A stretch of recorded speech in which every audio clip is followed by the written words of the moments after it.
mengapa memilih PKB? Ada mengapa memilih P3 nggak? Ada mengapa memilih P3 nggak? Ada, cuma nggak kita bawa. Nggak dibawa. Karena saya sampaikan yang diskusi, pertanyaan tadi, bedah buku. Pertanyaan tadi, tak. Ini kebetulan ada kutipannya nih. Jadi kutipan dari keputusan Muktamar ke-30 NU di Lirboyo Kediri 99. Kepada warga NU tetap dianjurkan untuk menggunakan hak pilihnya secara bebas, kritis dan rasional sesuai dengan kultur dan aspirasi politiknya dengan tetap memegang prinsip-prinsip Khito NU tahun 19 2006 dan 26 dan 9 pedoman berpolitik warga NU yang diputuskan Muktamar NU ke-28 di Yogyakarta serta mempertimbangkan hubungan historis antara NU dan partai politik yang berdirinya di fasilitasi PBNU yaitu PKB. Keputusan Muktamar. Oke, tapi jangan lupa Mas, Kiai Idris yang ditempati oleh Muktamar yang menghasilkan itu sudah menjadi pendiri PKNU.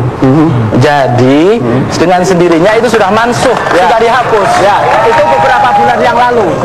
Itu beberapa bulan yang lalu. Kita itu berbicara soal yang lalu. Negeri ini terlalu kecil. Sekarang udah lain, Mas. Sekarang udah lain. Batasi hanya pada NU saja. Saya mau klarifikasi ini soal termasuk yang di awal. Jadi kalau soal hal ihwal yang ada di PKB nih, konflik apa segala macam, intinya kita udah selesai.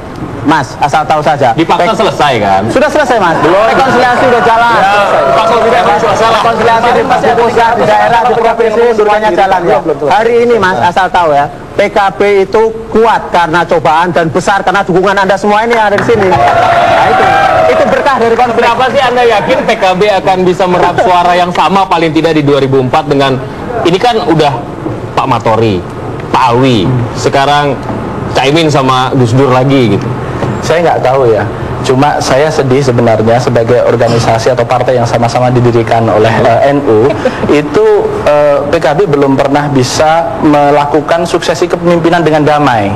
Jadi bagaimana kita bisa memberikan contoh suksesi kepemimpinan di tingkat nasional kalau di dalam tubuh internal partainya sendiri tidak pernah ada satu jalan gitu loh. Ya, proses pendidikan itu beda-beda ya kan. Kalau proses pendidikan yang lebih modern kan memang tantangannya harus jauh lebih berat. Dan kalau ngomong soal masa depan 2009 ya, mohon maaf saja, PKB itu dihajar konflik habis-habis kira-kira gitu.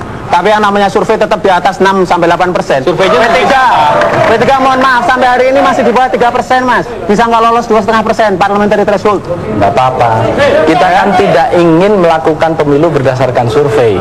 Kita akan membuktikan pada tahun 2009. Ingat tahun 99 P3 diramalkan hanya mendapatkan 1% oleh satu lembaga pemeringkat Amerika Serikat.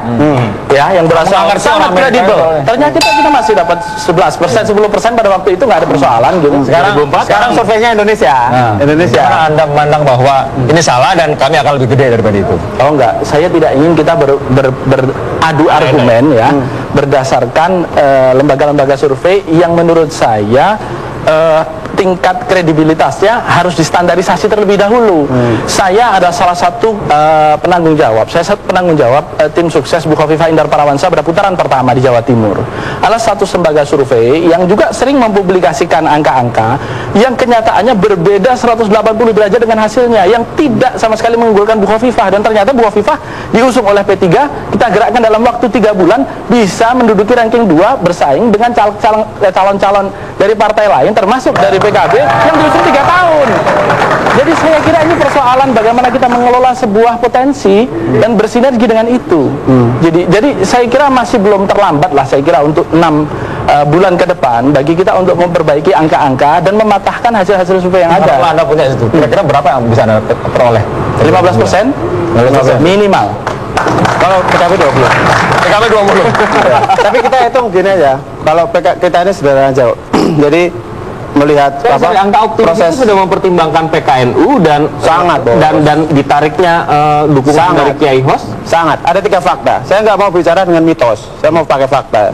Fakta. Pemilu 99, pemilu 2004, kemudian sama pilkada di berbagai daerah. Sebentar saya selesaikan dulu, Mas. Silakan. Dari 3 fakta ini, oke? Dari 3 fakta ini, semua daerah di mana PKB menang pemilu 99, menang pemilu 2004, dan menang pilkada, itu adalah daerah-daerah di mana hubungan PKB dan NU harmonis. Hari ini, alhamdulillah, mulai dari PBNU di tingkat pusat sampai di tingkat cabang-cabangnya harmonis semua. Jadi kekuatan PKB ya, kekuatan PKB itu kemenangan PKB tidak bergantung pada siapa-siapa, ada satu provinsi yang menjadi basis kekuatan utama PKB. Provinsi itu adalah Jawa Timur dan yang kedua adalah Jawa Tengah. Dua-duanya gubernurnya bukan orang PKB atau calon yang diajukan oleh PKB. Jangan lupa itu. Yang kedua, kita juga harus tahu bahwa PKB ini partai yang sangat Jawa sentris. Padahal kita ini adalah Republik Indonesia yang terdiri bukan hanya Jawa. PKB 51 kursi, dari luar Jawa mungkin hanya 5 atau 6. 52 kursi, mungkin hanya 5 atau 6 kursi dari luar Jawa. P3 tidak, Mas. Kita 33 kursi dari luar Jawa. Dan saya kira itu sangat menunjukkan kita sangat berwawasan Indonesia gitu. Ya kalau soal itu saya kira kalau soal potensi untuk pergeseran di luar Jawa segala macam, hari ini insya Allah Mas, hari ini 2009 insya Allah PKB akan berkembang cukup bagus. Sebagai contoh aja, di Maluku misalnya, caleg PKB adalah anggota DPD dengan perolehan suara terbanyak di Maluku hari ini. Jadi kita juga punya kepedulian yang dalam ke sana, dan itu nanti ke depan ini potensi pembesaran di luar Jawa ini akan menjadi bagian dari kompensasi politik ya kan terhadap apa yang terjadi di sebagian daerah Jawa. Tapi begini, Anda katakan bahwa ada hubungan yang harmonis antara NU dan PKB. Faktanya di Jawa Timur dan di Jawa Tengah calon Anda dalam pemilihan gubernur itu kalah. Betul. Itu yang Anda menjelaskannya seperti apa itu? Ini penjelasannya sederhana. Karena sebenarnya kalau dalam kasus Jawa Timur ya, kasus Jawa Timur kan perbedaan politiknya, ya kan? Itu kan terutama kan dalam kasus misalnya pilihan yang diajukan oleh Gus Dur dengan NU di sana gitu. Nah, kemudian PKB tidak ingin terlibat misalnya secara institusi dengan problem itu gitu loh. Jadi Gus Dur bukan PKB. Kenapa? Dalam konteks itu bukan PKB. Nah kan kita tahu pada saat itu kan ada konflik ya kan. Jadi konflik, saya bilang bahwa harmonisasi NU PKB itu menjadi kekuatan yang sangat produktif buat PKB. Dan hari ini itu memang menjadi PR, kasus Jawa Timur, kasus Jawa Tengah gitu kan. Bahwa kita ini memang juga ada kekurangannya lah, karena juga NU ini kadang juga suka ditarik ke sana ke sini. Tapi alhamdulillah sampai hari ini NU-nya ini solid gitu, dan itu membuat kita ini cukup yakin. Saya gantian lagi. Kasian ini diserang mulu. 15% kan terlalu yakin di situ. Dari mana? Sementara ada Partai Gerindra yang juga akan membidik masa kecil dan menengah begitu kan. Sementara P3 kan juga kayaknya basisnya akan lebih banyak karena menterinya di situ akan dapat dukungan. Saya ingin berbicara konkret saja ya. Salah satu program P3 yang sudah dan terus berjalan adalah pendirian lembaga keuangan mikro di setiap kecamatan.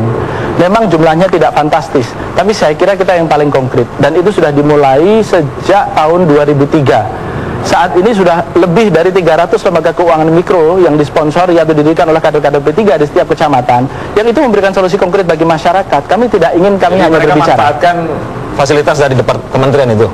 Tidak harus dari kementerian, karena agnia ini kan banyak, orang kaya ini banyak yang mereka kesulitan untuk menyalurkan zakat produktif mereka, gitu. Jadi saya kira ini tinggal persoalan bagaimana memfasilitasi dan mendinamisasi orang-orang yang memiliki cukup harta dan berlebih, kemudian bagaimana mengorganisasikan itu pada tingkat grassroots. Itulah yang dibutuhkan masyarakat hari ini.